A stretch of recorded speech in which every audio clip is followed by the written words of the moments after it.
Olá, a gente segue com os nossos blocos de entrevista e hoje eu trouxe até um papelzinho aqui de lado para ler um pouquinho, porque a pessoa é cheia de qualificações e eu não quero deixar passar nada. A entrevistada de hoje, ela tem competência em liderar equipes, não é de agora. Ela é capitã do time de basquete Os Belenenses, da Universidade Nova de Lisboa. Além de atleta luso-brasileira, baianíssima, que já esteve aqui. Quem assiste todos os vídeos já sabe de quem é que eu estou falando. Ela é graduada em História pela Universidade Federal da Bahia, mestre também pela Universidade Federal da Bahia, mas ela chegou a fazer um intercâmbio acadêmico na Unicamp. Atualmente, doutoranda em História pela Universidade Nova de Lisboa, especializada em leitura paleográfica do século XVI, XVII e XVIII, a nossa coordenadora da equipe de genealogia, Camila Amaral, maravilhosa, vai conversar aqui um pouquinho sobre como é que ela rege com tanta maestria, né, essas pesquisas documentais genealógicas que a gente desenvolve para casos viáveis de cidadania portuguesa pela via dos judeus sefarditas, né? Então, para essa entrevista, eu decidi separar algumas perguntas que a gente recebe até com uma certa frequência e nada melhor do que a Camila para responder a todas elas. Então, acompanhe a entrevista e fique atento. Oi, Camila, tudo bem? Olá, tudo? Então vamos lá, eu separei aqui algumas perguntas que as pessoas fazem com uma certa frequência, né, nas nossas redes sociais, por e-mail, para você, como uma pessoa especializada, né, nessa parte da genealogia, responder, tá? E eu acho que a primeira, que vem com muita frequência mesmo, é: todo brasileiro é descendente de judeu sefardita? A minha resposta inicial é não.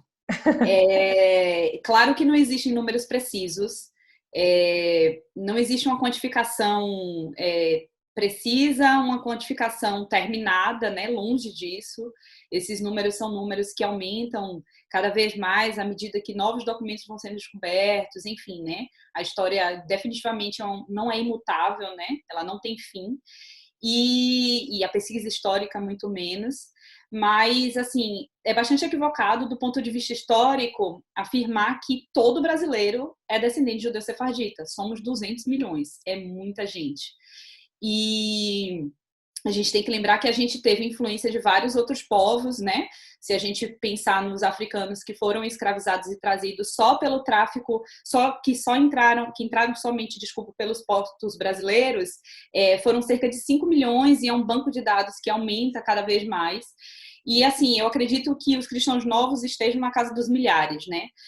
A professora Anita Nowinski, que é realmente um exemplo, né, e é uma pioneira em termos de estudo dos cristãos novos, a presença cristã nova no Brasil, as raízes judaicas brasileiras, e que vem desde a década de 70 pesquisando sobre o tema, ela traz números que nos informam que só de presos a gente chegou a 1 milhar, né? Foram 1.076 presos por Uhum. crime de judaísmo, né? Que é muito importante para a questão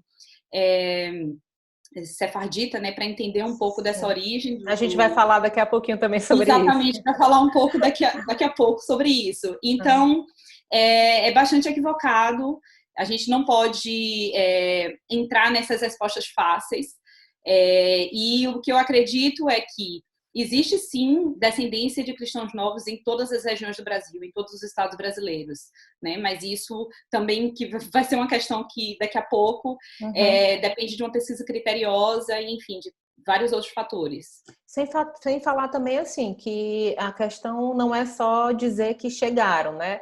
Mas no nosso ponto é provar isso, né? Então, daqui a Exatamente, pouquinho a gente vai exatamente. falar desses requisitos. Exatamente.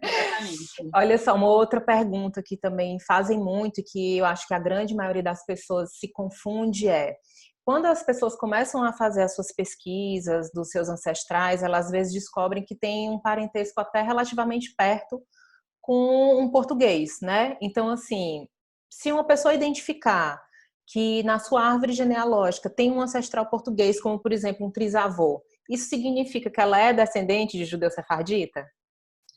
Também não, também não necessariamente, né? Ela pode ser, mas não é o trisavô português ou o bisavô português dela que vai dizer isso, ou seja, não é automático, não é porque eu tenho um bisavô português ou um trisavô português que necessariamente eu sou descendente de judeu-sefardita, né? Porque para a gente chegar a um judeu-sefardita, a gente tem que ir no mínimo até o século XVIII. E quando a gente fala de uma pessoa que está viva no século XXI e que ela se reporta ao trisavô dela, provavelmente estamos falando do século XIX. Então, ainda precisa, né, de uma pesquisa mais aprofundada, que recue mais cronologicamente, né, para que se chegue a esse ancestral sefardita. O que acontece realmente, o que eu percebo, né, dentro desse trabalho é uma confusão muito grande. Não é porque é português que é sefardita. Isso Uhum. não é direto, né? Uhum. Pronto.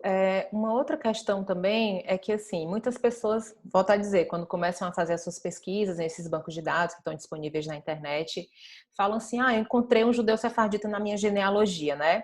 Para que eu tenha direito a requerer a nacionalidade portuguesa, fazer o meu estudo genealógico para requerer a nacionalidade portuguesa pela via do judeu sefardita, esse judeu, ele precisa, por exemplo, ter sido condenado pela Inquisição? Não. Não, ele precisa ter sido forçado à conversão, né? Uhum. Não necessariamente condenado.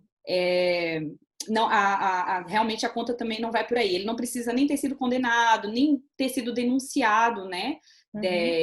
Constar nos autos de denúncia, né, do Tribunal da Inquisição. Ele precisa, de fato, de forma muito simplificada, ele precisa ter sido forçado à conversão. Ele ou um ancestral dele, né? Mas ele precisa ter essa origem cristã nova. E para você ser considerado cristão novo, né, essa categoria jurídica, ela passou a existir a partir do momento em que se forçou aqueles judeus a serem batizados, né, a começarem a praticar o cristianismo, né, o catolicismo mais especificamente, né. Então, Uhum. não, a resposta realmente a gente não precisa que tenha sido condenado pela Inquisição.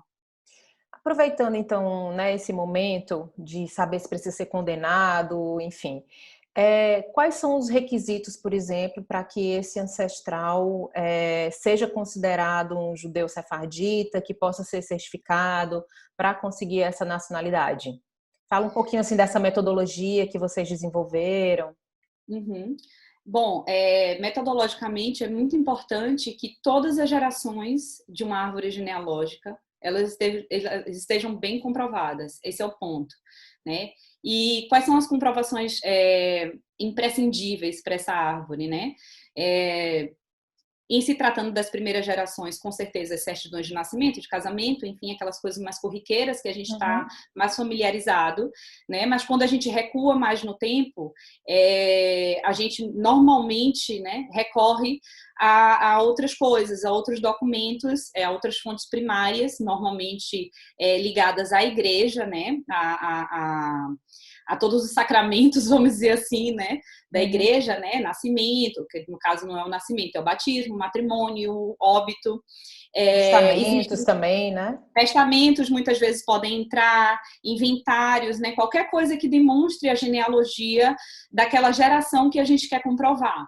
E muitas vezes, claro, a gente fala de documentos históricos, né, e que estão sujeitos à ação do tempo, à ação da humanidade e que muitas vezes não sobreviveram até os dias de hoje, então a gente pode recorrer a fontes secundárias, né, a fontes impressas, que são fontes da época, como as genealogias, né, tão conhecidas, a Nobiliarquia Pernambucana, né, para citar algumas mais conhecidas, a Uhum. genealogia paulistana, e quando elas não são suficientes, a gente pode recorrer sim a artigos, a livros, mas todos muito que estão ali muito bem construídos, né, que tem um rigor metodológico, um rigor de pesquisa, né, que sejam confiáveis, ou seja, não basta só a nossa memória e alguém chegar a escrever uma memória, não é assim tão simples.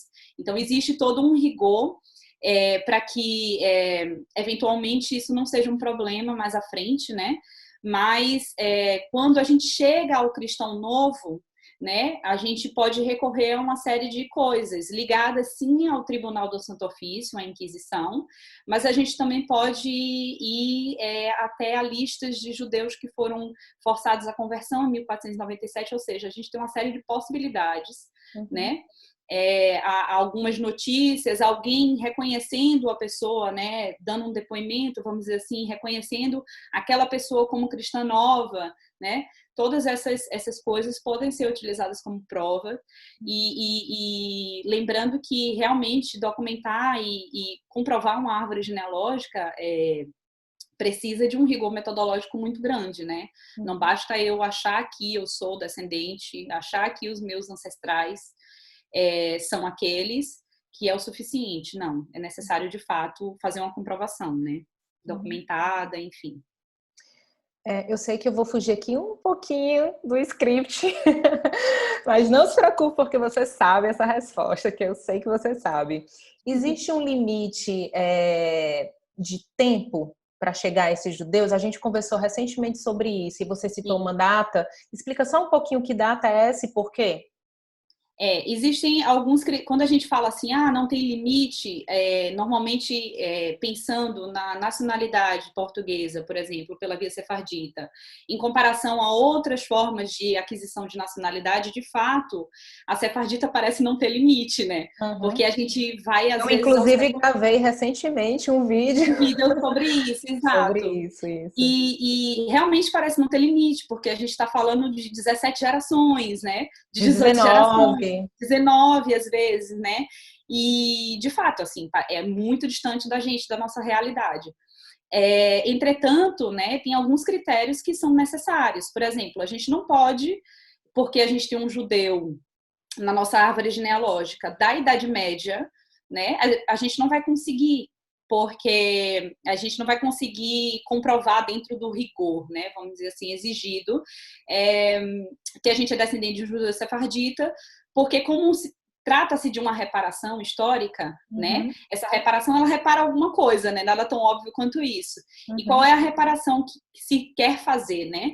É uma reparação que está diretamente ligado à porção conversada, a porção, desculpa, a conversão forçada, rolou uma dislexia aqui pequena, às vezes acontece, a conversão forçada dos judeus em 1497 para o caso de Portugal, né? Para o caso da Espanha, a gente pensa em 1492, né?